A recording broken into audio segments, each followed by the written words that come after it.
On this episode of China Uncensored, the craziest stories from China in 2014. Hi, welcome to China Uncensored. I'm your host, Chris Chappell. Nothing welcomes in the new year quite like top 10 lists. So, let's take a look back at the craziest stories that came out of China this year. Number 10. Democracy is a cult. What do democracy, terrorism, and cults have in common? Well, according to Chinese Communist Party mouthpiece Seeking Truth, they're all part of America's insidious plot to undermine China.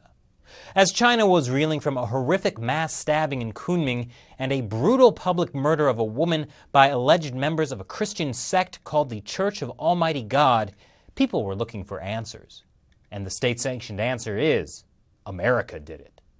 Seeking Truth published an article called Why the Democratic Movement is Also a Type of Cult, because nothing says loss of free will like voting for your representatives. The article said, America is behind the evil religion, behind the terrorist organizations, and behind the democracy movement. Under America's unified coaching, the cult members, terrorists, and democracy activists find their common goals and interests, and together serve the U.S. to fight against China. How could the U.S. be so evil? Well, that brings us to number 9. The U.S. is run by Nazi space aliens. Keep in mind, this is only number 9, and I'm already at Nazi space aliens. At the beginning of the year, China's state-run Global Times published an editorial based on an Iranian news agency article, which was supposedly based on testimony by Edward Snowden, that the U.S. government was in fact run by a shadow government of Nazi space aliens. Okay, the aliens weren't actually Nazis. They just worked for the Nazis until they were defeated in World War II, and then they switched sides. Obviously, the aliens wouldn't be Nazis themselves. That's just silly. Number 8. Why can't China make a good sitcom?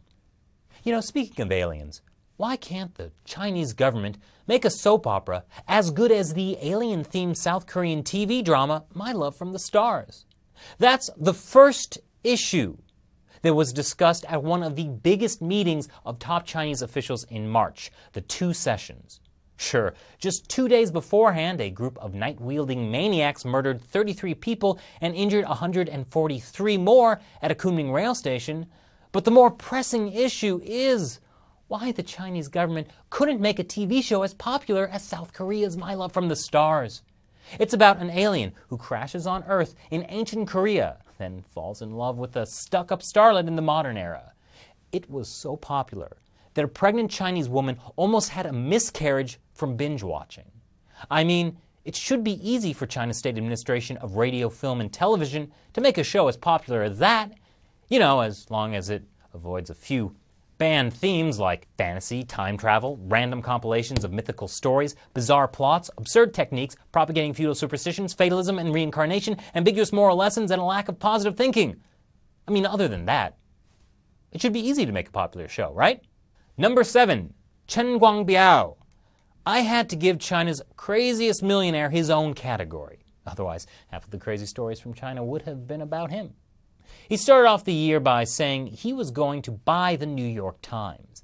Then in July, he deceived a New York charity and hundreds of homeless people by promising to give the people loads of money, and then not giving them any.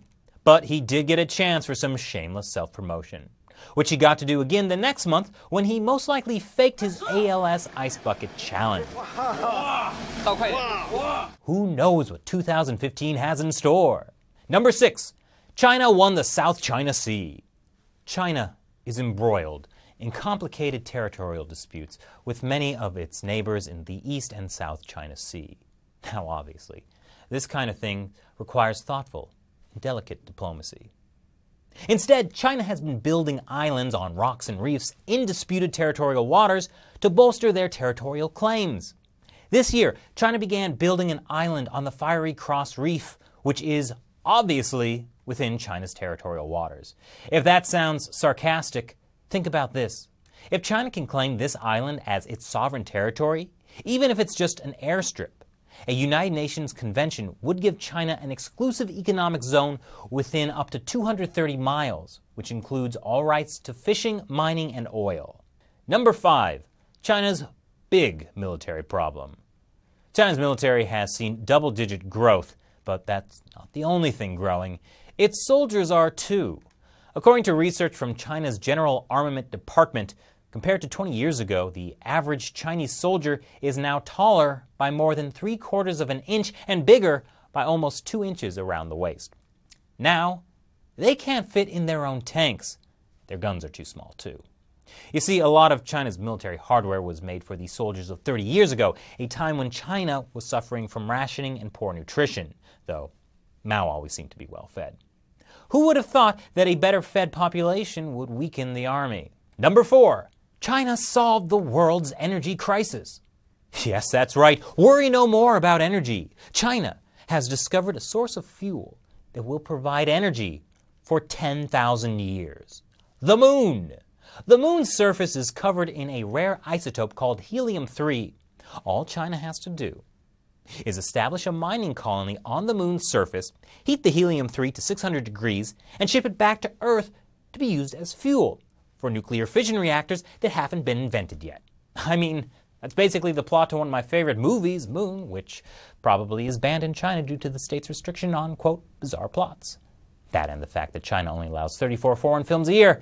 But that's not the only ambitious project China said it wants to embark on this year. So here's number 3.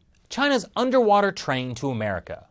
Why sit on a plane for 11 hours when you could travel from Beijing to the U.S. in only 2 days via underwater train built by a country with a glorious history of safe rail travel? State-run People's Daily announced China was considering building a high-speed rail line that would start in northeast China, run through Siberia, cross a 125-mile underwater tunnel under the Bering Strait, then travel through Alaska and Canada before reaching the continental U.S. I see no problems with this. Why is this even on a list of crazy stories? Number 2. Crime and punishment. If I were in China, I'd be in jail right now. No, not for the reasons you think. For that pun I just made. China has banned puns. Now, maybe you might be confused as to why the Chinese regime would ban puns. Well, that's a penetrating question. Obviously because they create, quote, cultural and linguistic chaos and mislead the public, particularly the youth. And now, it's time for number 1, the craziest story to come out of China this year. Hey, security is important, right? Sure is. That's why in 2012, during the 18th National People's Congress, when China had a once-in-a-decade power transition, they had all the taxis in Beijing rip out their window handles and they banned ping pong balls. Why? Do you really need to ask? It's so people wouldn't write subversive messages on ping pong balls and throw them out the window, obviously. But in 2014, safety was even safer. Right before National Day in October, the day that marks the Communist Party's liberation of China, there was, of course, natural concern about terrorism. So Chinese officials carried out a thorough bomb sweep. And when I say thorough, I mean thorough. Apparently, there was some concern that the pigeons released during celebrations in Tiananmen Square could be carrying bombs. They were not. But hey, better safe than sorry. Or would you rather have the smoking gun be an exploding pigeon in the sky? So, that's it for my list of top 10 craziest stories from China this year. Did I miss any? Leave your comments below, subscribe for more, and of course, Happy New Year. Once again, I'm Chris Chappell. Thanks for watching China Uncensored.